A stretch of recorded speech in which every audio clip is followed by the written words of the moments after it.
So what are we talking about? I have no idea.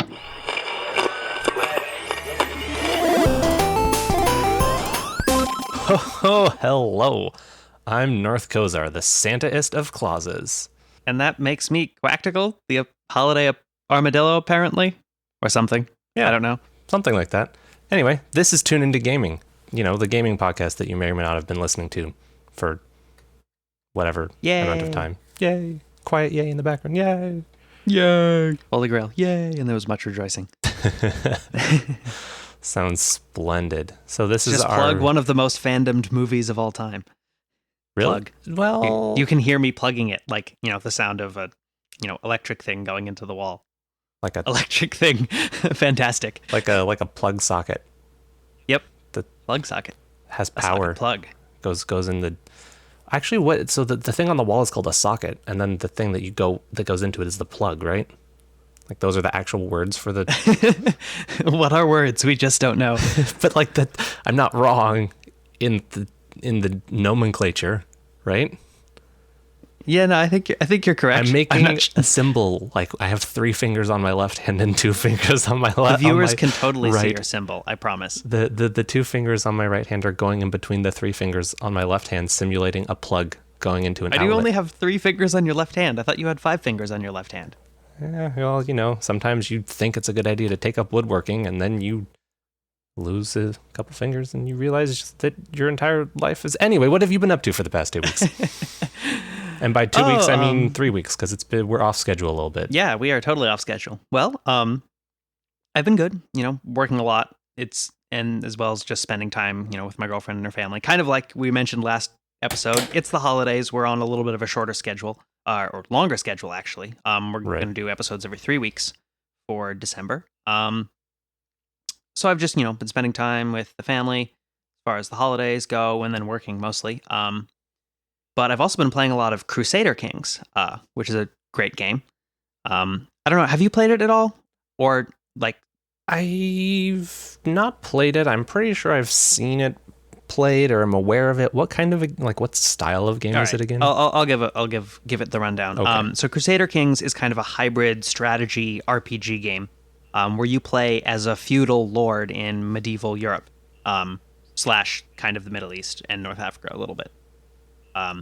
So it's, you know, a fairly large map. But anyway, so you control a number of counties, basically. And you can get various titles. And the game uses the feudal system. So basically, you know, you own a certain number of titles, but then you also have vassals who are other characters in the game that, you know, you're their lord, you're their ruler, but then you also might be someone else's vassal. So it's like this multi-layered system, right? Where you have a liege lord and then you're his vassal, but then you also have your own vassals. And what this allows you to do is manage a much larger empire, whereas your single character can only maybe manage 1 or 2 counties at a time. There's a limit. It allows you to basically, you know, you can be the king of England, and, you know, England may have like 30 counties or something like that, but, you know, you only have to own like 3 or 4 of them personally. And then what's interesting is that your vassals get their own separate armies as well as you. But when you go to war against like another nation, your vassals have to raise their army as well, but they fight separately. And so like you get all these really interesting, you know, dynamics within each of the nations in the game, as then like everyone's kind of vying for control of Europe in general. So it's like, you know, you're playing a strategy game, but you also are playing these lords who then you play the entire dynasty. So it's this really interesting kind of persistent role-playing element combined with a strategy game. And it, you know, it's very cool. So it's strategy in terms of like a civilization kind of strategy. Like, what does it look like to play, I guess? Yeah.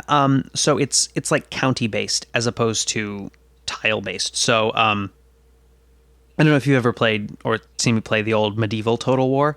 But it's basically you have different provinces, and any armies that are within that province are just in that province. And then you move to a different province, and it takes a certain number of days to get there. And, you know, once you've kind of completed the timer of that number of days, your unit like shifts to the other province. So it's kind of like almost like board game style in that sense. Oh, okay. Gotcha.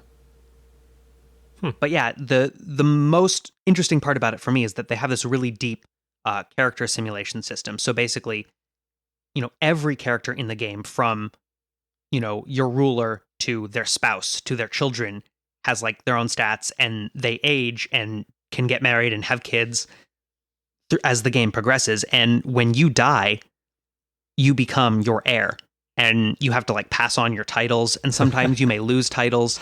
And so what happened to me in the game that I was playing recently was I was playing in England in like the 1800s. And so I was a count I was the king of Wessex basically, but my half brother controlled a couple of counties towards like the southwest of my nation, but he was my vassal. So when my character died and the throne passed to my heir, which was my kid, he immediately declares war on me and steals the throne and then kicks me out. Wow, that's awesome. That's just like reality TV, except RPG history strategy game edition. Right. But all this stuff is like emergent and dynamic. So, the next time you play, it may happen a little bit differently. If I had won the war, I maybe then could have like imprisoned him or like even executed him and stolen his titles. That was your stepbrother or half-brother or? Half-brother. Wow. Yep. Yeah, so you get, feudal indeed.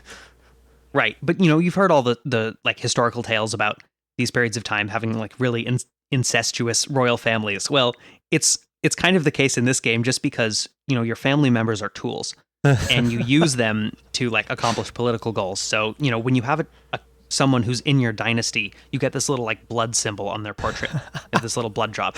And it basically means that they're more inclined to like you. But you also get like prestige, which is kind of the score of the game, for having your dynasty own a lot of titles. Right. And it also can give you alliances. So like, if you have a lot of daughters, you want to like marry them off to various parts of the land. But when everyone's a kid, you have to give them a teacher and they have to get an education. And there's certain like learned traits, like you can be like a spy master, or you can be like really good with money, or like you can, be an awesome warrior, right? There's all these traits, and you basically get a version, sometimes it's worse, sometimes it's better, of the type of trait that your teacher had. So you can like train all your daughters to be like spy masters, then you send them off to like other courts in the land, and then you can like tell them to assassinate people. Wow. Can I go back to school for spy mastery? Like, I feel like I regret my major choice at this point. But you have to have someone with a really high intrigue skill, which is the like spying skill, to give them a high intrigue skill. So it's like, you have to play the game and, figure out who the important characters are and like get them to like you and get them to come to your court and be one of your vassals.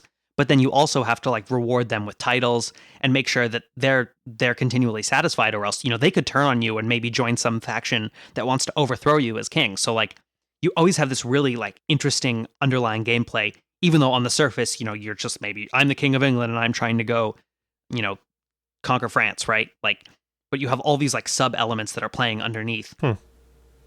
That's interesting. It definitely sounds very complex, but in a different way from like Civilization. Whereas it seems like, from what I hear at least, is that it's a little bit less micromanaging in terms of like movement and that aspect of strategy things, but in terms of like the grander scheme of all of the sub layers of marrying off daughters, like it seems like that aspect gets kind of complicated.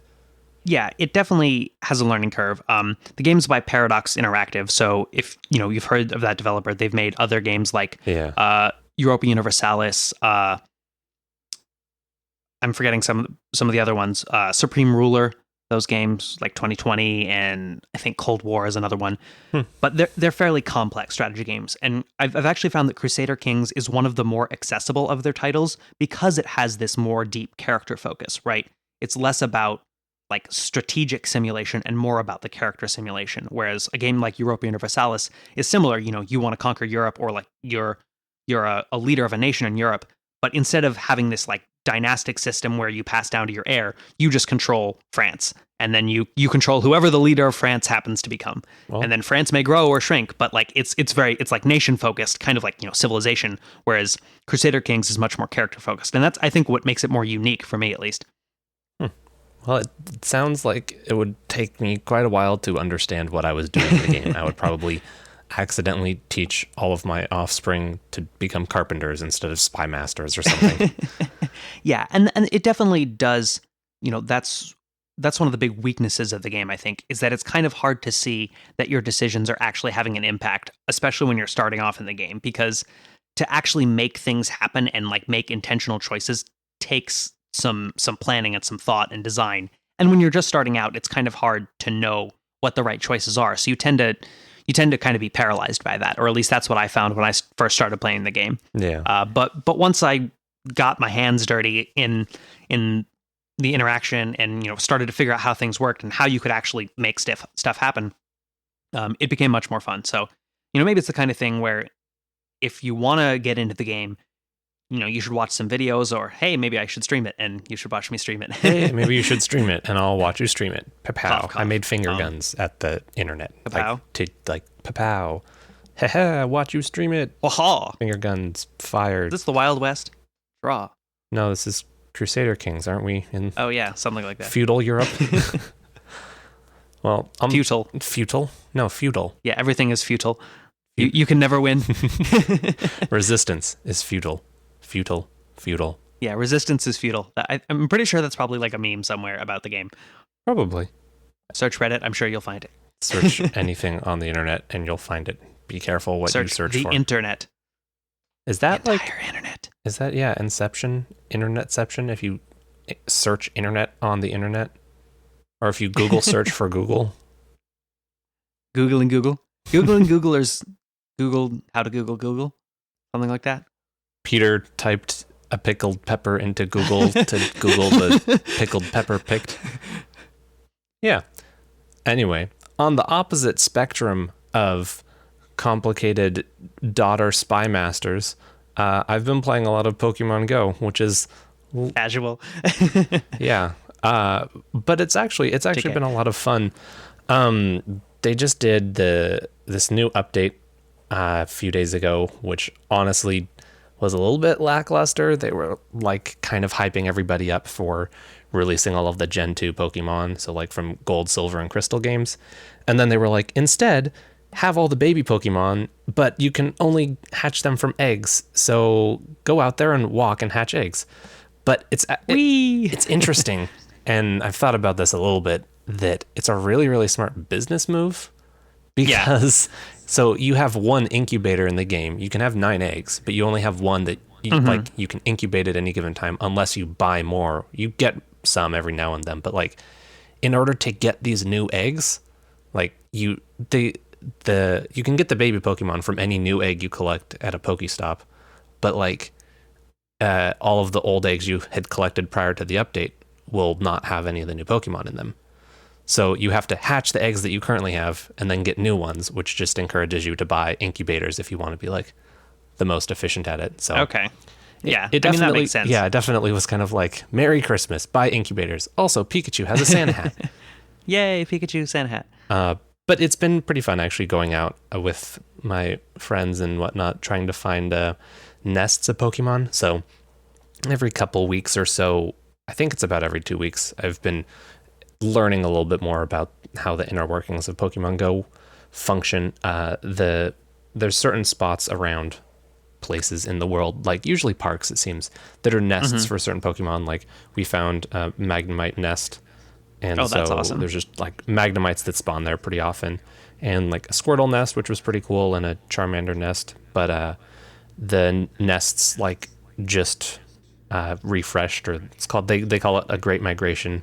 I think this is the 9th one, and so basically the nest may still be a nest, but the Pokemon are going to be different, or it might not be a nest anymore.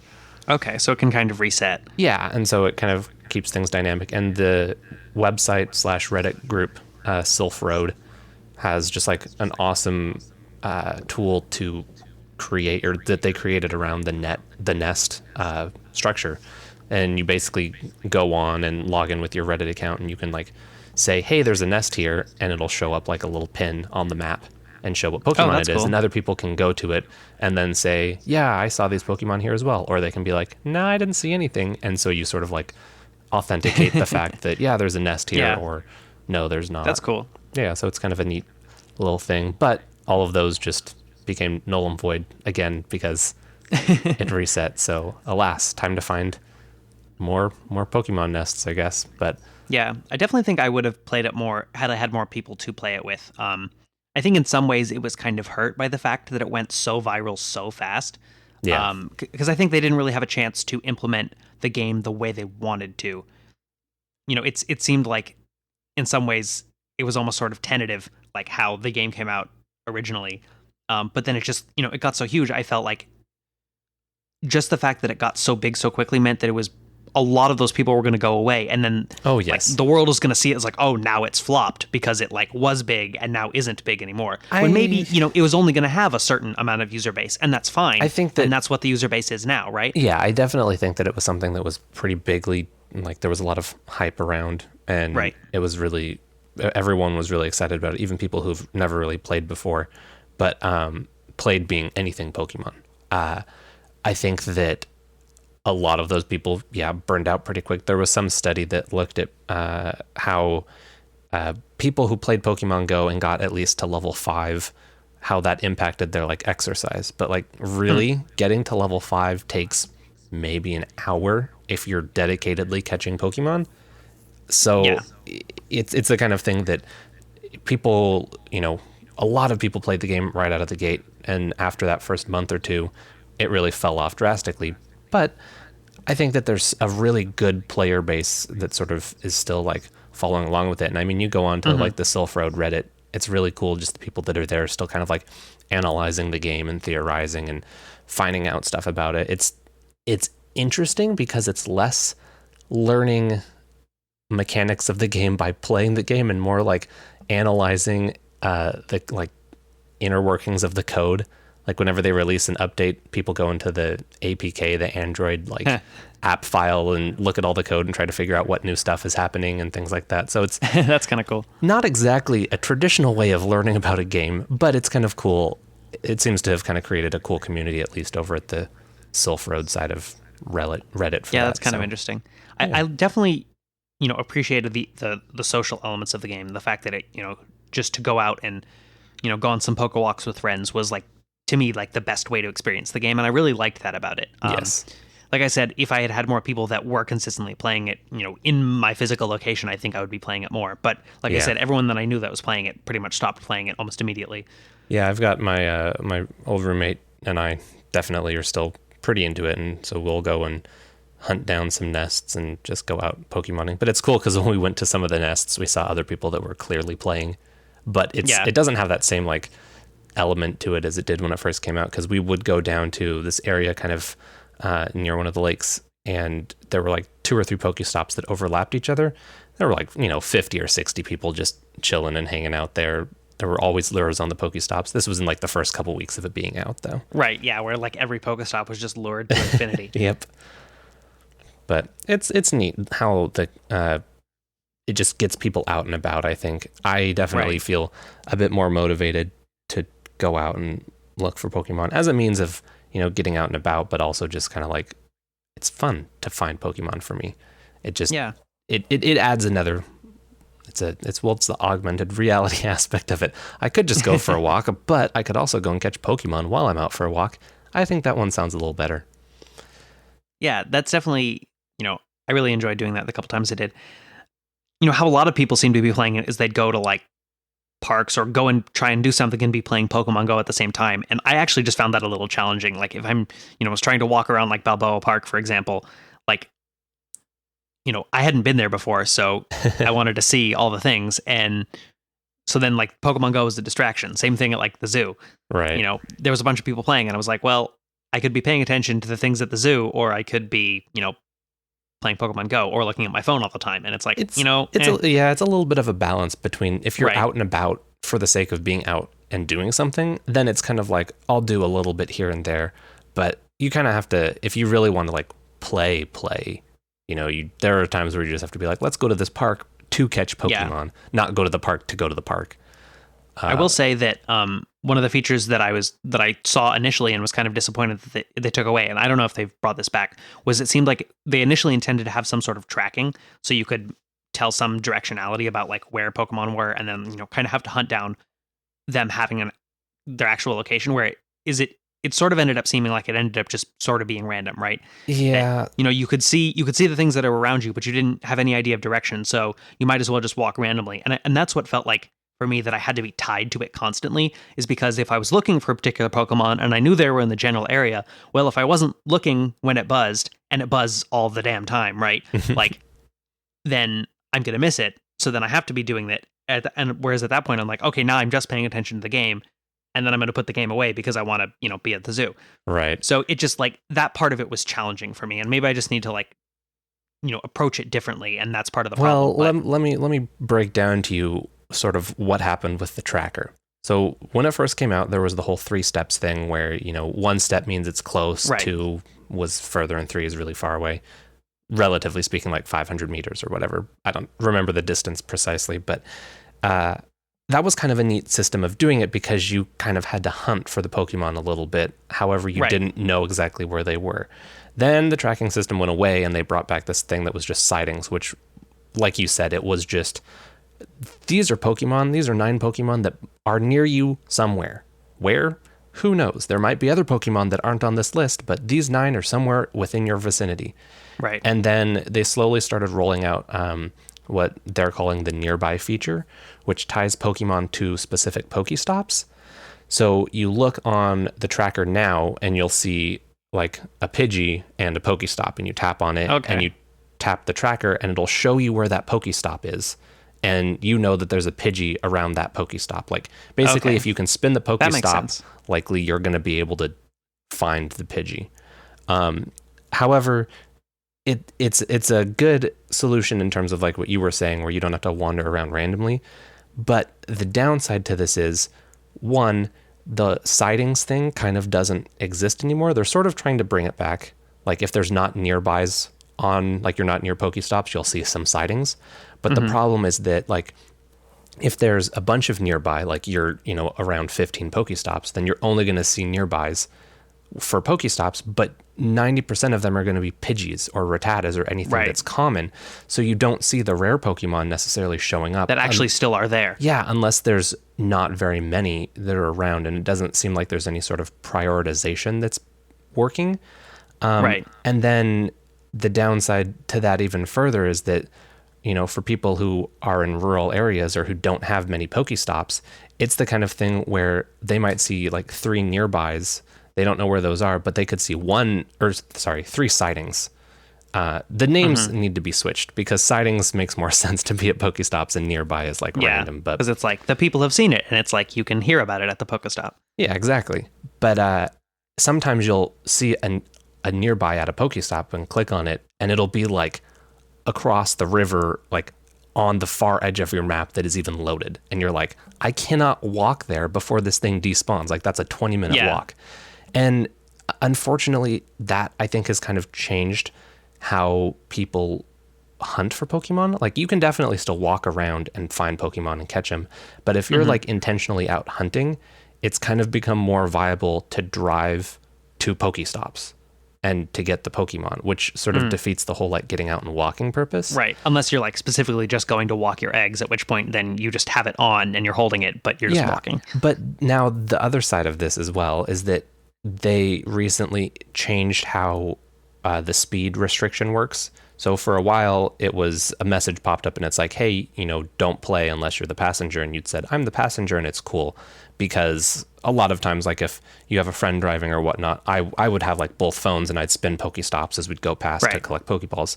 Well, you can't do that anymore.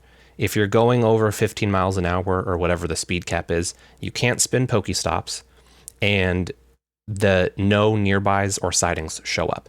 So you have no Pokemon show up either. So you have no idea what's around if you're driving or anything. Until you stop. And it like refreshes, which I understand for the sake of like liability reasons, but it's kind of... because people were using it in their cars a ton. Yeah, but it's just kind of unfortunate because it sort of defeated the purpose of having that like co-pilot there to do that and to look for Pokemon. Because when it was first out and my roommate and I would be driving somewhere, I would be on the app and I'd be like, hey, there's a Victory Bell over here. And then we'd be like, okay. And then we would turn around and go to the Victory Bell, which I mean, it just was kind of a neat thing to have happen. But the thing no more victory for you. It's it's just kind of frustrating that the Pokestops and how they're tied to Pokemon just seem to be kind of difficult to get to in some situations. Like I said, if the Pokemon you want to go after is on the other side of a river and you can't get across it unless you walk around or whatever, it's just like, I don't know, it's not ideal, and kind of I would rather not see that Pokemon rather than see that there's a cool Pokemon over there that I can't get to and get frustrated. And at a certain point, it just makes more sense to like be able to see the Pokemon that are around you. Right. And that's the point. To encourage walking and exploring your immediate surroundings as opposed to like 15, 20-minute walk over there. And to tie it into the VR a little bit, I think, initially with the, the 3-step, 2-step model, the reason that appealed to me was because it definitely gave the Pokemon a bit more sense of like physicality in the real world. Like they had an actual location. Whereas if it like you can't tell what's around you, yeah, sure, maybe they do, but they might as well be just random encounters, right? Mm-hmm. If you don't have any way of actually like interacting with that, or at least like seeing it in the world, right? I think that adds something. One thought that I had that maybe would have made it better is, after they got rid of the 3-step thing, they could have just had it where, the 9 Pokemon that you saw in your area, you could decide that I want to be like, quote unquote, tracking these couple and I want to ignore these few. So like, you could ignore the Pidgeys and the Zubats. Yeah. But then if like the Arcanine showed up, it would like always show up. Yeah, I think that's a really good method, and they're definitely still working on improving the system for sure. And I think, are doing a pretty good job adding features and working things into the game. I mean, again, it's only been out for like 6 months. So in terms of like getting additions to a game that has such a large framework, basically mostly around the world now. It's not released everywhere, but it's it takes time. But I definitely agree that having some sort of filtering system like that would be a really good option. Yeah, and they could even make it just temporary to the game session, so that when you like sign out of the app, or then like you're logging in later, it's just based on the Pokemon that are around you at that particular time. So you're not like ignoring all Pidgeys forever kind of thing. I'd be fine with that. There's just so many. I don't need to see specifically where they are, Pidgeys. You're still going to run into them. One of the best videos I saw. Okay, that's a little bit of an over exaggeration, but a great video that I saw. The best video ever. The best. It was the Pokemon rap, except instead of the actual Pokemon rap, it was just Pidgey, Rattata, Pidgey, Caterpie, Weedle, Pidgey, Rattata. Just like Zubat, for like a minute and a half. Zubat, it was pretty funny. But Zubat. Hey, careful now. Throwing around words. Holiday Armadillo. Zubat. That's you. Armadurper. Armadurper. The Armadurper. Zoom. Well, anyway, I think that about wraps up our Pokemon Go discussion. I think, in general, I would want to get back to it. I think if I had people around, but it'll be interesting to see where they go with the game. Yeah, it's definitely a game that's best enjoyed with others. Like, there's been times I'm like, I kind of want to go out and hunt for Pokemon, but got nobody. Yeah, and I think that's fine. Like, it's safer to go out with multiple people. It's dangerous to go alone. Yeah, take a friend. But it's also more fun because you can be like, oh, look at this. Like, yesterday when I caught a Dragonite and my friend didn't. Oh, bummer. All the jealousy. Bummer. You were green with envy. Yeah, I mean, he was driving and we stopped and I got the Dragonite, and then like by the time he got to his phone and everything, it had despawned. That always sucks. Yeah, I kind of felt bad. Like, no. But yeah, oh well, I got a Dragonite. Man, playing all this Pokemon makes me, think of playing it on, the Game Boy back in the day. So much nostalgia for that. Yeah. Segway. I don't know if you could be any more overt. I'm sorry. I'm not clear. Did you want to move on to the nostalgia trip? I don't know. I'm getting these signals. Maybe I'm just tripping over myself. I'm getting these signals. I'm setting all these signals, man. Yeah. Green means go. Red means stop. Red light. Yellow means nobody knows. Yeah. What does yellow mean? Yellow means you've chosen the wrong color because the correct colors are pink or white. What are pink or white? The correct colors of Kirby. Oh, yeah. So there's this game that I think has been mentioned, maybe by me or you. I'm not sure, but Kirby Air Ride. Picture this. Picture a racing game, which the best mode in the racing game is not the racing game. What? So, do you want to introduce Kirby Air Ride to our audience? Yeah, so Kirby Air Ride is a Kirby-based racing game where you ride a number of, they're called stars. You know, there's like the standard warp star if you've ever seen, you know, the Kirby show or played any of the games.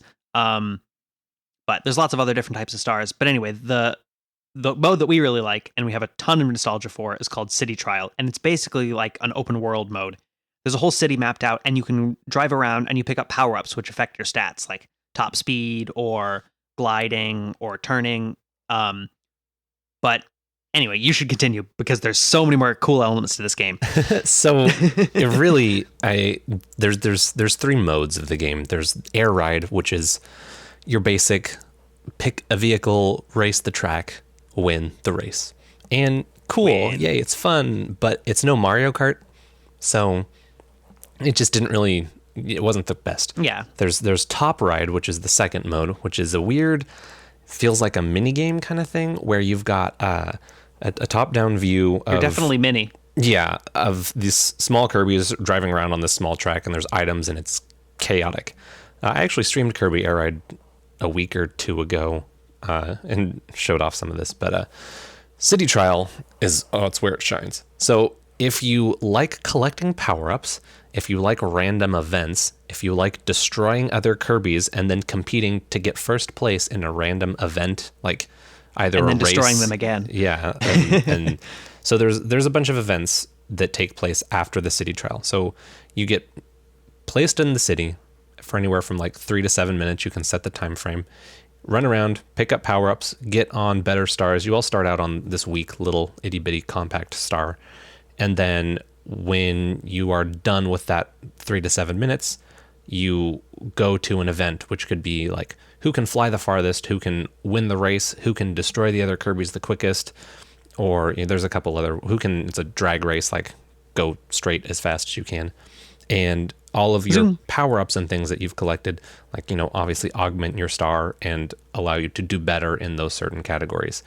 And that honestly, that's it. Like, it kind of sounds like there's not very much there, but it's something that's definitely really fun. And I mean, we used to play it for quite a lot of time. Just, I don't, like hours, probably. So many hours. And it's definitely fun. Like, you have to have other people around to make it the most enjoyable, because you can harass each other or just, make a truce and harass the computers. But it was one of those games that we played it so much that we started to learn the mechanics of the game just by playing the game. Yeah, like which, colors of the sky meant like what random events were likely. There definitely were some things that I think we had it spot on. I think there are other things that maybe we were just like completely wrong about. But yeah, we had definitely had some rumor milling going on. Like sometimes, but there was definitely there was a mythology to it. It was, when the sky is dark and it's rainy, there's more likely to be the legendary stars. Right. I think that was actually true. No, I think that when the city is dark, we thought that there would be just more items, like more power-ups, positive power-ups. And I think that was circumstantial. There are definitely certain spots in the map, so you can collect pieces of these two legendary stars, that one is like the strongest in terms of like battling other stars, and one is the best in terms of flying. And you collect 3 pieces and it builds the star, and ta-da, you get the star. And there's certain spots on the map that these boxes would appear that would have the pieces in them like 100% guaranteed. And those were definitely ones that we figured out for sure. And yeah, there were, when events would happen, the sky would kind of change colors, and you could kind of predict the event sometimes based on what color the sky turned and things like that. So, or like the category of the event, I think. Right. But that's the depth to which we played this game. And there were, of course, a lot of things that I think that I would like to see, if they ever made a sequel, improved upon. Which doesn't sound like they're going to, but I think it was one of those things that just kind of, the timing was missed on it, and for whatever reason, never really got enough of a base. Yeah, so sales didn't do well, or whatever. Base. But it was It was unfortunate that it didn't sell better so that they would do one for like the Wii U. I thought would have been a great platform to release it on. But then again, I thought the Wii U would be a great platform for a new Pokemon Snap, and clearly we didn't get that. I'm going to not get Sad angry panda. anymore about that. No more nostalgia for you. No, none at all. Your childhood is dead. It's over. Goodbye. Wow, I'm like really harsh today. I don't know what happened. Merry Christmas. Merry Christmas. You're gonna die. This is the holiday armadillo. I'm just going to call you that now. No. Wait, you should be the holiday duck. yeah, that would have made more sense. It would given have. That my name is Quacktickle. Quack, Quack, quack, quack, quack.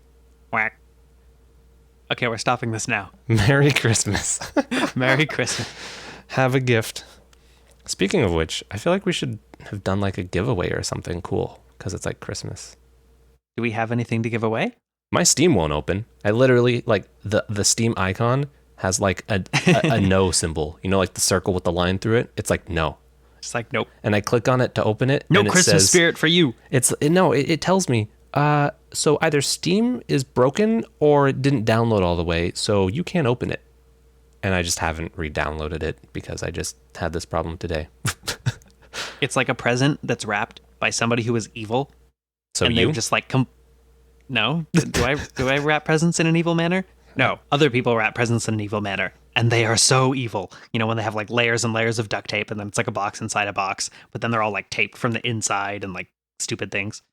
That's like the best thing. That's like the best Christmas Present trolling. present troll. Yeah. So like you take a small little box and you put like a $50 bill in it, and then you just like wrap it in a box, and then in another box, and then in another box, and then you put a bunch of rocks in it, and then you put that in another box, and then you put that in another box, and then you cram it all in a Boeing 747. Turducken. Turducken. Quality. Yes, good times. Quality content. A+ internet. 100% why no doctor. Something or other? No, nothing. Nothing. All the things. So given that it is winter, we wanted to talk about ice and snow and all the cold things that you can find in games. Yeah. So there's this recurring theme in mostly Nintendo games, I guess, but really in a lot of Mario games. yeah, a lot of either like platformers or RPG games where you get the ice level and the snow level. Not as dreaded as the water level, but still up there in terms of like you need to get serious to be able to beat it. Put your try-hard pants on. I have a hat, but that's fine. You can change your pants when you play games. I guess it can be, your try-hard clothing item of choice. But that just doesn't sound as good. I have a hat. No, I have a hat. Put my try-hard cap on. Actually, I take my cap and I like turn it around backwards. All Ash Ketchum style. So yeah, we wanted to kind of just talk a little bit about ice levels or snow levels in general. And because here, at least in Washington, we got a little bit of snow. In Washington, Congratulations. in like the Olympia area. Yeah, it was actually really nice because it felt like Christmas and I missed the snow. We're both originally from Alaska where there's a lot of snow there usually. Or there used to be a lot of snow, I should say. Climate change is real. But what's cool in California this winter? Define cool for me. Just give me like a Fahrenheit temperature. Like 50s at night, I think. I don't know. So it's like 29 degrees here right now, and this is Washington. But anyway, one of the things that's interesting about ice levels that I personally have always found intriguing is that the challenge from them comes with platformers or any sort of action RPG type of game. There's always some sort of like loss of movement, or like maybe not loss of movement, but additional movement that you didn't want from sliding on the ice. Specifically, I think of like the ice levels in Mario where you make a jump, right, and you have to like correct yourself back to not go that off the edge. But which definitely makes platformers challenging. Yeah. And I think that the flip side to that is oftentimes ice levels have the coolest music. I don't know if that's just a coincidence or if it's totally a subjective opinion. It's just from all the stress. You like Stockholmed to the music. Maybe. The music is the only thing keeping me sane as I continually slide off of platforms. But the concept of having, like, I don't know if I would call it climate, but like the level variety in games always brings around to some sort of ice or snow. And I guess really it is mostly Mario that I think of when I mention that. Like, you have Mario 64, you've got the penguin racing, sliding down the ice slide level where you have to beat the giant penguin in a race. That was a gorgeous sentence. Moving on. But yeah, it just, the ice levels, I think, were always a source of much cursing and much anger for me. Because I'd jump and then I would slide and then I would die. And then I would jump and I would slide and I would die. And it just... Much like driving in real life. Driving on ice is very challenging. But it's funny that people don't really seem to be able to handle it, even when they've been like living in a state. Like, for example, in Alaska. Yes. There's so many people that don't realize that you shouldn't like slam on your brakes when you're on the ice, that you need to like pump the brakes. Yep. Maybe it's because of anti-lock brakes. Maybe anti-lock brakes have actually like ruined this for people because they can and get away with it. But no, like, you really, even with anti-lock brakes, I think you still need to pump the brakes. Yeah. Well, it is interesting because it always seems that the first snow anywhere always just is anarchy, even in a state like Alaska where everyone has supposedly driven in winter before. Maybe not, because you just moved there, but like, right, you would think that people would at least understand, oh, it just snowed, maybe I should drive like not above the speed limit for a change. You actually have to worry about how fast you're going. Yeah. I think, when it, like in California, the problem that we have when it doesn't rain for a while, there's a lot of oil and stuff on the road. So then the first rain, actually is much slicker than everything else. So there may be some element of that, but even in games like Mario Kart, I really struggle on ice, though. Like, there's a certain levels where you can just like, go around the turn and you slide off and then you just fall in the dip. I remember falling off those over and over and over again, like on, Mario Kart 64. Yeah. I think there was like skating Shy Guys or penguins that you also had to avoid. There was actually a couple spots where you could like hop around the edges. And I actually would, like, as I was trying to like turn and not slide off, or like the equivalent of, I guess, power sliding. Yeah, there was power sliding. You hopped and then, so you'd like go around the edge and almost fall off, and you could like hop and cut the corner. But it you'd die a lot. Always. It didn't always work. Your hubris admittedly slayed you. Yeah. I haven't played Mario Kart 64 for quite a while, actually. I usually just stick with Double Dash because that's like my favorite. You like to dash in twice. terms of the Mario Kart series. I think the one that I've played most recently is the Wii U version. I forget what the exact title is. I think that's 8. I really like the driving mechanics in 8, actually, then. Yeah. I have played it once or twice. It does play really well from, again, it definitely what I has can more remember. of like a drifting focus as far as the turning. Like, you really need to be drifting, especially on some of the karts. I think it depends, but Right. yeah, it definitely has much more of a drifting focus, whereas like 64 had the power sliding, but that was definitely like a more technical thing that was difficult to pull off. Mm-hmm. You definitely did a lot more regular turning. Double Dash is pretty like power sliding focused as well.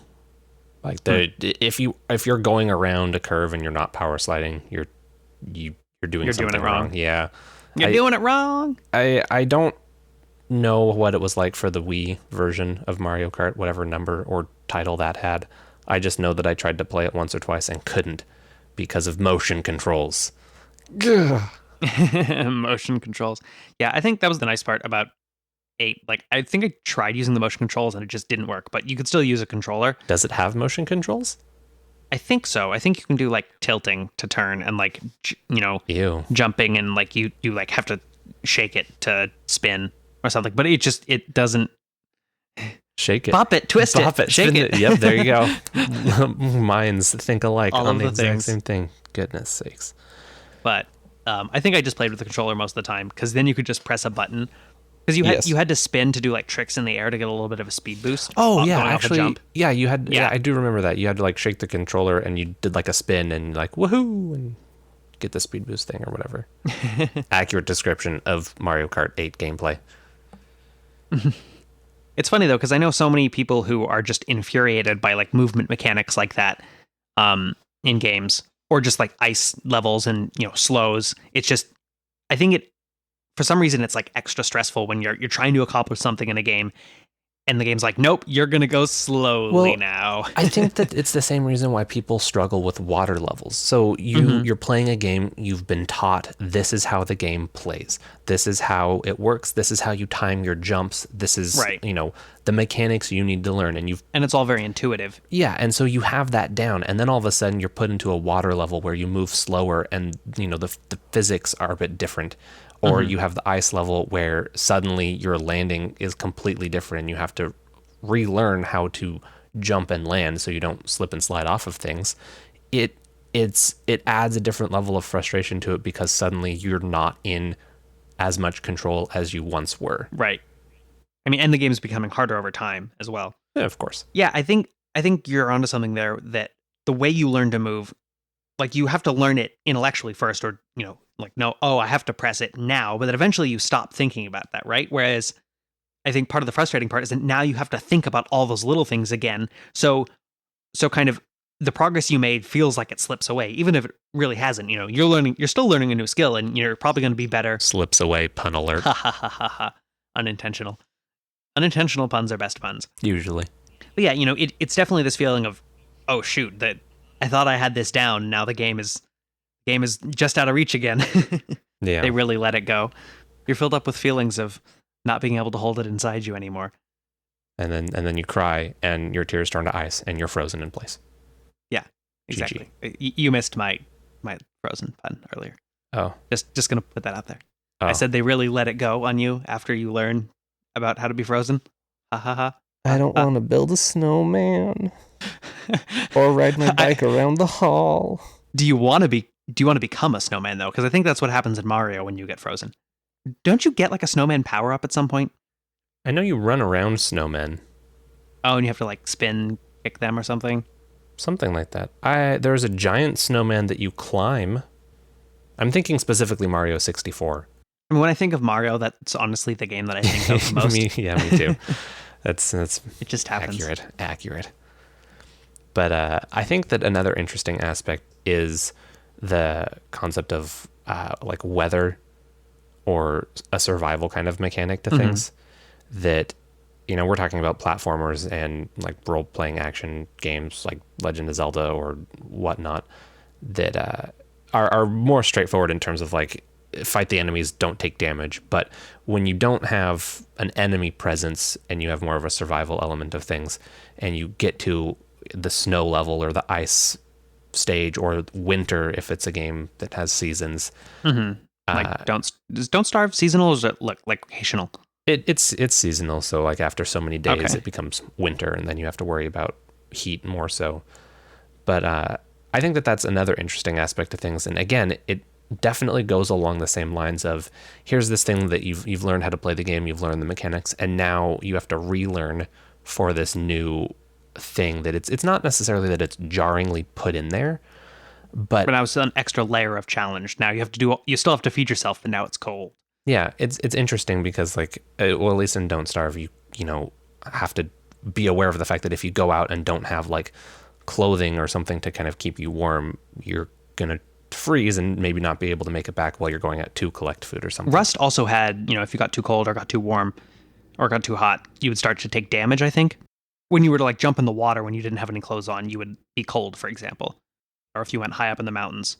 But it seemed to be somewhat less relevant in that game. And that's also when you have an open world game, I guess, kind of like Rust in terms of the weather isn't forced upon you. You can sort of like elect to go up the mountain or not. You can just go somewhere else instead. Yeah. Whereas like with Don't Starve, suddenly winter is coming and you can't do anything about it. Winter is coming? Yeah. Did you say something in reference to a popular fantasy show? That I've never seen? Yes. Yeah, I haven't seen it either. I'm a fake nerd. I just know the memes. There are so many things, I will tell you, that I know all the memes. All the memes. But I've seen none of the things. It's actually maybe a problem, but also maybe not. You meme and you don't know. You just don't know. But you still meme. Is that like an internet crime? Well, I mean, considering that's probably like something that like everyone does. No. But yes. But no. I don't know. Yes, no, maybe so. 99, 100. Good. Excellent. I think that our snow level discussion kind of died.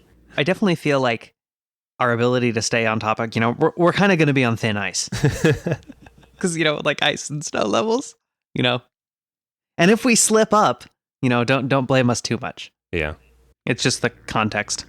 You're the context. You're a context. You're a contact. My brand. No. Can we just here we go. Meme challenge. Memeify namo majo dabo bado. No. Give me a meme, and then I gotta give you a meme, and we go until we can't meme no more. Okay. Shoot. But now there's pressure, and I can't handle the pressure. Can't stand the heat. If you can't stay in the kitchen, stand the heat. What? No. If you can't stand the heat, don't stay in the kitchen. There we go. That's a meme. Is it? Well, sayings are memes when you think about it.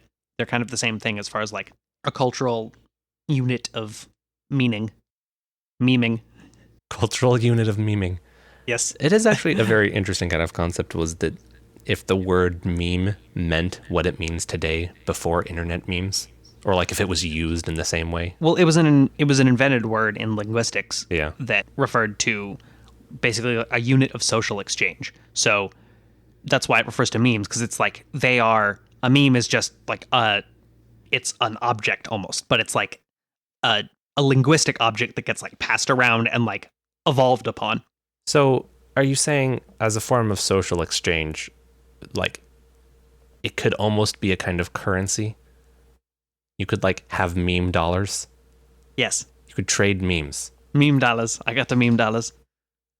That's kind of weird. Can you imagine a day in the future when Bitcoin no longer exists and we're just spending exchanging memes?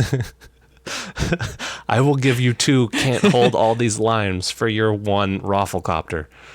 Holla holla get pound. Would be worth more money than the pound. It probably. But a thing like that, which is from a fairly popular video, the Moonbase Alpha. Moonbase Space Place. See, and that's an us meme. It's funny how we prefix things like us memes or you memes or internet memes. Ha, still a prefix. It is. But I think that, it is kind of interesting too how you have sort of these subsets of memes. There's general memes, all of the general memes. So you have the Rage Comics thing, or the meme faces and stuff that are sort of just general internet memeage. Then there's Reddit animal pictures. Yeah, or the lol cats. I feel that's a pretty general internet meme. But then you've got pretty old school. You have cultures or fandoms or just groups of people that kind of have their own things that are being also called memes. When I don't know that necessarily, I guess that they would qualify as memes, because we have things that we say often that we find funny because we're referencing a thing that it's basically just an inside joke, even though it's, I guess the fact that it's just a short word or phrase makes it the mimetic thing. Well, and according to the linguistic definition, it is spot on. That is exactly what a meme is in that sense. Okay. Yeah. Well, then there you go. But it's interesting that you have these broader umbrella ones, and then you've got there's Tumblr memes and specific fandoms on Tumblr that have memes, and then there's Reddit memes, and then there's the meme page on Reddit and all of the different Reddit pages that have memes, and then Twitter memes, and then specific, Twitch streamers have memes that they have done, and then you have just Twitch itself just has Twitch memes. Memes, yeah, exactly. Raise your dongers. Yeah, and but they cross over in some spots, and it's sort of this weird streams. Yeah, they're crossed. Oh no, the memes are crossed, and you have this weird exchange. If someone, you get this raise your dongers comments thread on a YouTube video, and it's hold on, what do you think you're doing? What's happening here? Yeah, and then a lot of them, I have all these memes in my brain that I don't even know where they came from. They came from something originally, our us memes. I don't know where many of them came from, or we have to think about it. Yeah, we have to think about what the context was. We just know the taco fence. Yeah, you should build a taco fence. It was a very evolved thing. Yeah, it started with was one of the auto-tune the news videos in which the guy was filibustering about building a turtle fence. And then I think at that time, you were singing we should build a turtle fence, and then I was obsessed with the word taco for whatever reason. Taco. And just put taco in place of turtle, and then you should build a taco fence, and then it just became taco fence. Taco fence. Taco burrito burrito. That's another thing, because that's a South Park episode. Really? Yes. There's a character, Jennifer Lopez. I might have actually seen that episode. She's like a hand puppet. Oh, yep. I have seen that episode.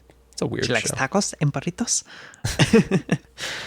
It's definitely a very unoften quoted mimetic episode in that sense. Like, yeah, I'm sure you could find a meme of it. Probably could. Welcome to the internet. We have memes. We hope you enjoy your stay. The dark side has cookies. Yep, that's another one. So, is that just what life in the 21st century is? Just memes? Yeah. It's just memes all the way down. Wow. It's weird. Everything is and or can be a meme. Right. Well, and that's kind of the point, again, going back to the linguistic definition. That really is the point. Is like, even things like sayings and all that kind of stuff, it's same kinds of ways that these ideas have been passed, right? You know, something coalesces into being a saying. It's like that particular phrase has been used enough that now it carries a certain cultural weight behind it. And so now it gets passed on beyond the original people who were using it, right? And over time, its meaning evolves and changes. And that's actually how language changes, or one of the ways in which language changes, right? And so the same thing's happening with memes. Meme is just another form of that same concept. So or what like you're internet saying, memes are. Yeah, is that at some point, if someone or enough people listened to the description of the taco fence meme, it could eventually coalesce into other cross-cultural exchanges. Right. You know, if we had listeners and those listeners enjoyed listening to our things and said things that we said, or, you know, did the same thing and evolved what we said into something else, maybe some version of it could become a meme, yes. So then, but this is all very hypothetical. Right. But so then what passes as original content in that regard? If it's mostly everyone is parroting. Yeah, everyone is parroting something else that's already been said or done. I'm pretty sure that's a fairly often brought up philosophical concept, or whatever category of study you would want to call it. But probably philosophical. Fairly often concept that nothing is original, and that, you know, even the most genius artists of any time or of any genre, any type, you know, whether they're talking music, art, you know, video game development, and anything that you're talking about, nothing is original. They've all built on what has come before them. Even the ones who have seemed to make, like, you know, paradigmatic shifts or create these huge shifts in whatever industry they're working in. Nothing is truly original in that sense. Like, they're always drawing upon elements that they've seen before or their predecessors, you know, invented or created. But those elements came from something, you know, generations before that. So it's this constant cycle of evolution of these ideas. And the same thing is true with language. I like how deep and philosophical we can get talking about memes. Memes. This is the 21st century in a nutshell. Yep. In a nutshell. So, okay, no. So sayings, you said that sayings could be also memes. I would think so, yeah. It's weird. It's just kind of weird to wrap my head around. I agree with you, definitely. But I also feel like it's very much like an our generation kind of thing. You know, not like exclusively saying like millennials or whatever our generation falls into the category. But I think that just because we've grown up with it so much. But a lot of like sayings, many of the origin stories for some of these, you know, a movie or like a show or something that's just not from our generation. But we don't know that that's the origin because we weren't there at you know, the creation of the concept, at the creation of the idea. A good point. You know, and the same thing is kind of true now. You know, some of these memes have evolved from something, you know, 5 or 6 layers back, but the people using it now don't necessarily know where it came from. That's true. And so in that sense, it just gets passed on. It has a certain meaning. That meaning evolves over time. As you use it, you are sort of describing the meaning to others in the way that you use it. And that's how it gets passed on as well. So they upon perceiving somebody communicating with this meme or with this saying or with this idea, someone else says that. And then, you know, maybe in their next interaction on social media or in person, they use some element of that concept, but then it changes. It's like a game of telephone. Yeah. I mean, it is a game of telephone over time. Yeah. Over time. Time-traveling telephone. Time-traveling telephones. So then I think that from what I'm getting and processing through my brain is that really the reason memes have become so prolific and so widespread in our generation is because of the internet.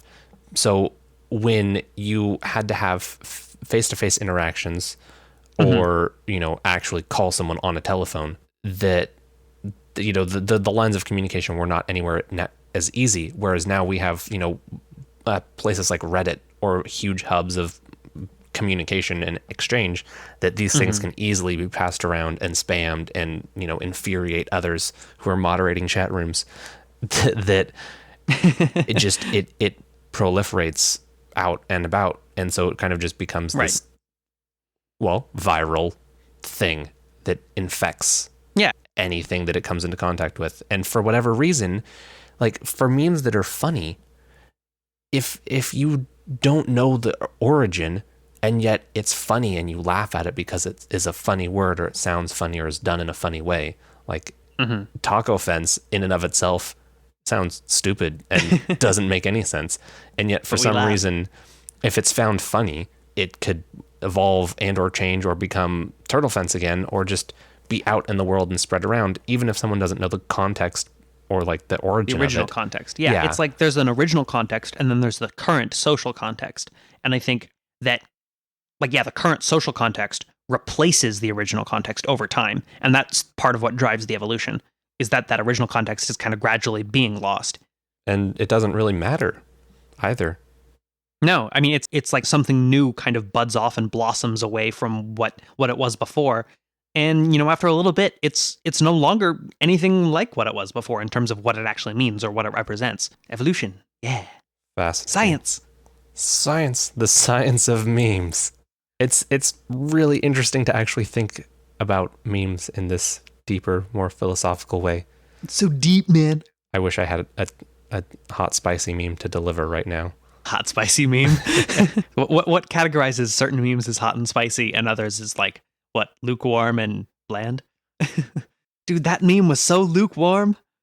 No one's going to say dude and then say that something was lukewarm. Dude, that was so hot and spicy. Who the heck is going to say, dude, that was so lukewarm? I am. Duh, I just did. Okay, so could that become a meme? Dude, that was so lukewarm. The ironic part about that is saying, dude, that was so lukewarm is a burn. Why is it a burn? Oh, because you're like insulting somebody by saying that the thing wasn't cool? Yeah. Burn. Do you want to go to the hospital for that burn? Too bad, because you can't. It was only lukewarm. What? Amazing. Quality. Quality. That's another thing that's a meme. That whole like saying like quality content or like quality just in terms of talking about something. I don't know where that happened. Like where it came from. I don't know who that happened. Yeah, who, the what, the where, the how, the, but it did. And now it's just a thing. Quality. I'm saying koala as in like the animal. Oh, like the little fuzzy thing? They're so cute. I know. I'm pretty sure I've heard that they're kind of evil, that they're like really aggressive. So like you. Yes. Why? No. Like how my first response is just yes. Then wait, no. Hey, you've already agreed to this. You signed on the dotted line. Being the holiday duck, I'm going to deliver to you one expertly wrapped hot spicy holiday meme. That's your Christmas present. Happy birthday, Hanukkah. I'm waiting. What's the meme? No. I got to wrap it. Oh. It's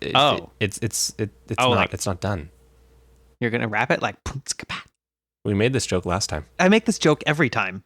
Good. It's a good joke. I appreciate it. Don't think that my response is in any way putting down your joke, because it's a glorious joke. It's sort of just like, oh yeah, you can call me whatever, just don't call me late for dinner. It'll never get old, except for those people who don't have souls that like don't think that's funny. Yeah. Well, usually they don't appreciate puns either. So no. And with that, we have driven away our one listener. Goodbye. It's fine. You wouldn't have appreciated anything else we did if you got offended by that. Yeah, like, okay, so if that one listener was offended by them saying that, people who don't like puns don't have a soul, why were they still here in the first place? Why did they show up in the first place? Like, this seems like the wrong podcast because for no puns. We were talking about some cool stuff earlier before it snowballed into memes. Some elite topics with an X? No. I was making a pun. We talked about ice and snow until it melted into hot, spicy memes. Oh yeah, Oh yeah, that was a thing that we tried to do, right? it melted, Yeah. and now it's Miami. Who's Miami? I don't know, Oh, okay. but it's Miami's hot and spicy apparently. How can a city be spicy? By having spicy food, I don't know. I like how I question how a city can be spicy, but when it comes to a meme, nah, it makes perfect sense. Memes don't have flavor. Have you ever ingested one? You know, I had to think about that for a second. It's like, no, I don't maybe think so. Maybe. in some strange fashion, maybe. I guess it depends on how you're defining ingest. If you're going with the literal definition, unless you printed out a meme on a piece of I paper. have memed in jest, Well done. like as a joke. Beautiful. Beautiful. Turn the meme around. I think that it's time to move to our mystery sounds. I think so too. All right. I don't remember who went last first time. Or who went first last time? Either one of those, whatever. That too. You said turn the meme around and my words got all mixed up. I was just so thrilled. I was singing and dancing along. Your words got replaced with memes, and your memes got replaced with your words. Yeah, I wish that my brain was quicker and I could have come up with something there, but I didn't. I'm going to just play my sound for you first because the thing that I've got for you first is going to be played. Okay. all of the things that I picked, I believe were like wintry kind of themed, which might be an unnecessary clue, but anyway, herger. Burp-a-derp.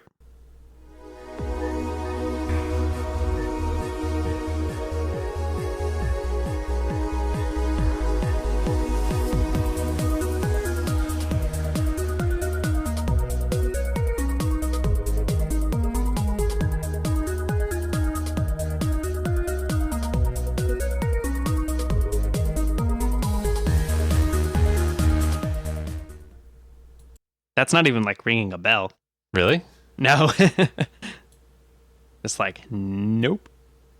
Okay, well, there is a chance that you might not have actually played this game now that I think about it. Oh, well. I'm pretty sure you did. What? You would have played it on the Xbox Arcade. Was it... I made a game of zombies in it at that point? No. Blah, blah, blah. Castle Crashers? Yeah. Oh, okay. Did you play Castle Crashers? Yes, I did play Castle Crashers, but it has been so long. Yeah, but did you play like the whole thing completely? No, I played like a little bit with Jake and a little bit with you, but you guys were already like had played it a lot by that point, so I sort of didn't really get into it because I was just sort of like following you around. Okay.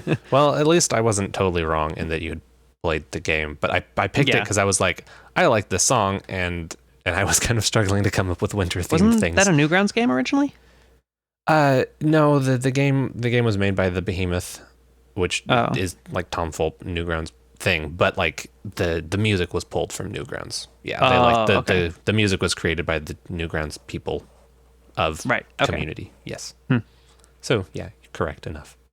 But I remember that it was associated with Newgrounds in some way. I'll give you the correct noise Ding ding ding. because Sort of, yeah. yeah, why not? It was sort of a long shot. And The Xbox Live Arcade hint was actually a pretty good one because it's like there aren't that many games that I played on Xbox Live Arcade, but at the same time, I'm also not super familiar with them. So yeah. it was a Okay. good, like, challenging one. Yeah. Now I'll play. Here's your first clip. This one might be evil.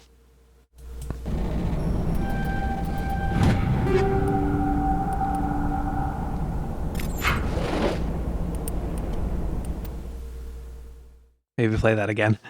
Yeah. Was that like someone starting a car or getting out of a car?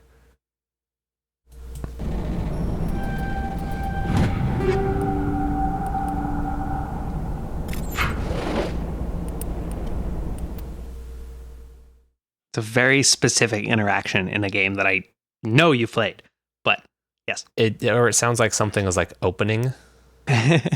Actually, you would be very, very correct there. You're opening a chest. Yes, pretty much. Um. Although they're not quite chests in this universe. Although sometimes they are. Oh, universe. What? Vague What? hints. The noises are actually sort of from like a little mini game they had for opening loot containers. Loot. Loot containers. Oh, in this universe, loot containers. When you say loot, the only thing my brain thinks of is Borderlands. Well, just okay. Containers in general. Okay. Can I get a system? Kind of all of the above, but Kind of all of the. Nothing was above. you played it on 360. Okay, I'm like there was no above. I played it on 360 universe. I played it on PC You played it on PC? originally, but then I lost some saves. What? You lost some saves. Was it Star Wars Knights of the Old Republic? Nope. Okay. We actually both played that on PC. I played it on my Mac and my save was lost. That's what I was thinking of. Oh, yeah. I later got it for Xbox. But that's not 360. I was right. This one was evil. All right. I'm gonna need another clue, but I'll definitely take this as a wrong. Which is sad too, because this is one of like our favorite games of all time. One of our favorite games of all time? Yes. What? That's a hint. What? Mass Effect? Yep, it's the fucking decrypting minigame. Wait. Or like the unlocking thing. The like little doo doo doo doo doo. That's like the little arrow going through Oh, like layers, my goodness. like the onion thing. Okay, well, but it was different on Xbox because you pushed the. Oh, really? Yeah, you pushed the A, B, X, Y buttons. It was a Simon Says game instead of like putting the arrow through the like things, which was honestly a better hacking mini game. But that sucks. I'm sorry. I didn't realize it was different on console compared to PC. Wow. But yeah, no, it was like a little mini game when you would open containers in Mass Effect 1. Yeah. I do remember that now. Okay. Well, there you go. I'm evil. Yeah, that's fine. Evil. Oh, that was a good laugh combined with the sound right effect at the noise. Time. Perfect timing. Well, that was good. I told you to make it difficult on me last time. So why didn't we make the wrong noise just me going quack like a duck? Because I don't know. You the also duck quacks twice for no or once for maybe no. that's why you've been sounding like Waluigi. Quack, quack. I've been quacking. Yeah. Maybe that's actually what it was. It's not Waluigi. It's actually just quacking. Duckaluigi. Duck. Walla duck. Walla duck. A whole wall of ducks. Look at all those ducks along the wall. It's the quack. I don't know about you, but all my ducks are in a row. They're up on the wall. Why can't I hold all these ducks in a row? In a row. Or keep them, I guess. Something Peas like in that. a pod, ducks in a row. Anyway, okay. Here's my second mystery sound for Twa.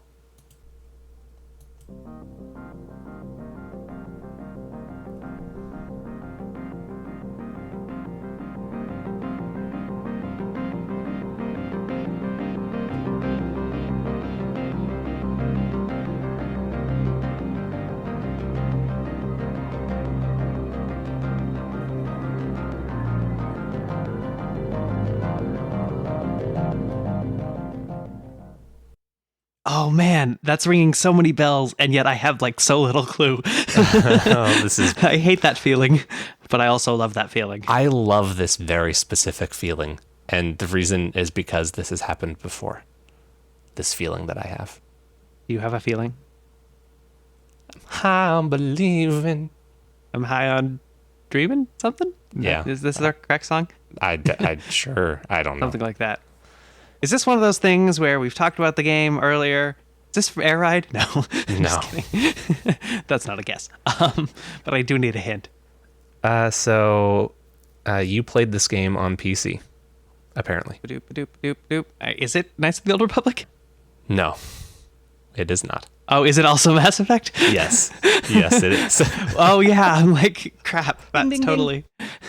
It's Novaria, which, again, is why I appreciate this feeling, because it's not... I did not plan it. That was, in fact, my second mystery sound. Much like last episode where we picked the same game and they happened to line up like one right after another. And you just were like, what? It honestly makes it harder because I'm just like...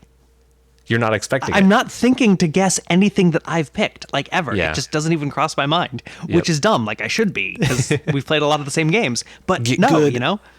Get good, son. Get good at mystery Get sound. good, son. Get a godson. I want a godson. That escalated quickly. Yeah. Get Goodson. Godson. Godwinson. Sure, yeah. Uh-huh. Okay. Now your mystery clip number 2.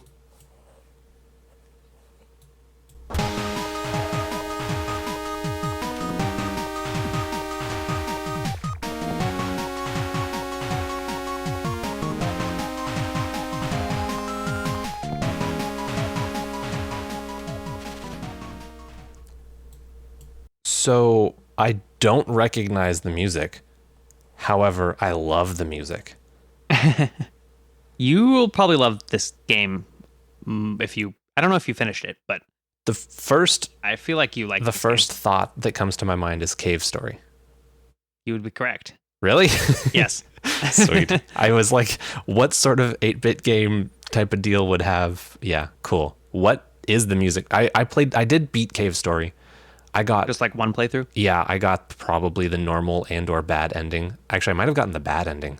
The bad ending, you sort of like stop the game halfway through because you just sort of leave. That's like the actual bad ending. But if you just like beat the game, quote unquote, the normal way, Yeah. then yes, you get the normal ending. Okay, then I got the normal ending. Yeah, there's like a weird ending, like 3/4 of the way through the game or something, where you can just be like, nope, I don't want to like be the hero. I'm just gonna leave now. Goodbye, and then the game just ends. Like, and you feel shitty. There's like no resolution at all because you just like dipped. You just pieced. Like, later, deuces. But yeah, I only played through it once, but I did complete it. So you were correct in that. Also I was correct, so I'll Ding ding ding. reward myself.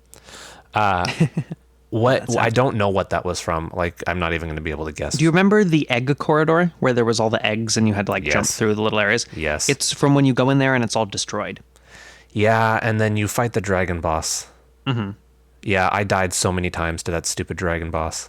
That was actually, I think, the hardest part of the game for me. I do explicitly remember when that area is destroyed and you have to like navigate through it, and then you get to the boss, and I would die there like so many times, and then I had to go back and navigate through the whole thing again, of course. You are dead. Yeah. That is also from a game that we played that Also an us meme. Yeah, an us meme. I like the word us meme. So many us memes. Us meme. Us meme. For me, it's like the us is non-capitalized, but then meme is capitalized. Sort of like iPhone. Yes, exactly. Which, Perfect. and I was also, when we said internet meme earlier, I was capitalizing it the same way. It's an iMeme. Ooh, good. That's good stuff. That's going to be the like standalone product that Apple's going to release like just to browse social media. It won't have access to any of the rest of the internet. Whereas like they'll remove that feature from the iPhone. That's perfect. It'll just be an iMeme. It'll be like only for like, it'll basically just be like Snapchat. And all you get is just all of Memes. the best quality memes through all of the social media. iMeme. Yep. Social media. I think you have, and you should pitch that to Apple. Tim Cook, hear me roar. Roar. Now give me money. Yeah, splendid. Is that how that works? Something like that. You come up with a meme-related idea, put it on the internet, receive money. Receive meme currency. Press button, receive meme currency. If I ask that he pays me in meme currency, he'll probably accept. Probably. You'll get one printed out meme a day for the rest of your life. Printed out. 3D printed memes. I'm all loaded up with tons of 3D printed memes, yo. I don't know how that would work, but I don't know either. I'm intrigued now, so you have to do this. Report back. Maybe in the future that will be what happens. There'll be 3D printed memes. Could be. You never know. Okay, I'm going to play you my third mystery sound.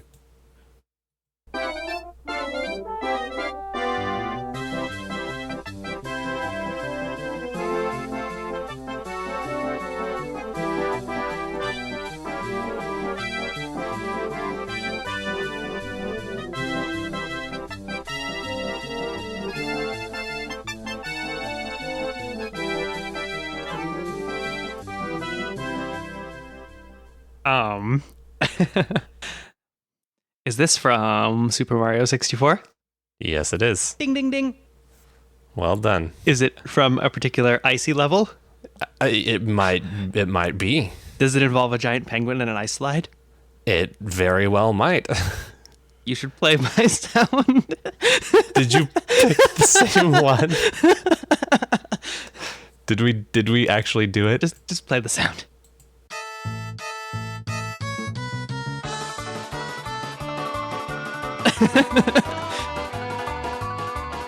That's perfect.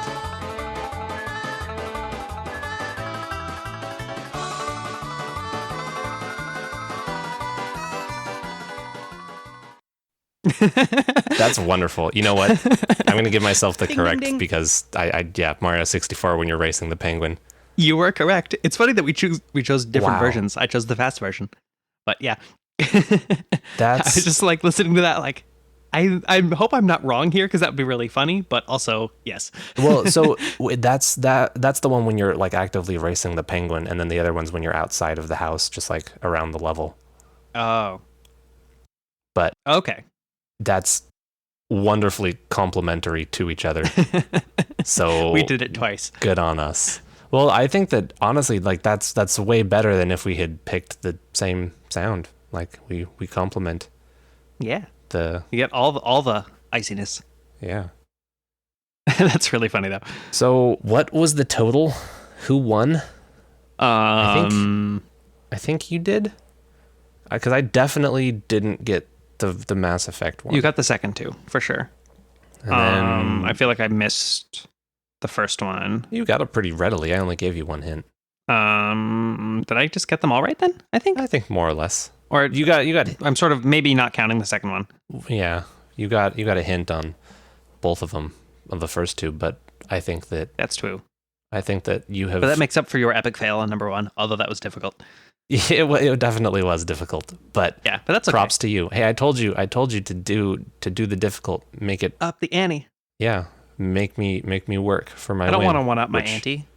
I didn't you don't want to give her a one up? I mean, maybe she's got enough lives already. Maybe she'll take it as condescending. Could be. Like, I don't need your one up. But you do need your victory fanfare for winning this round of Mystery Sound.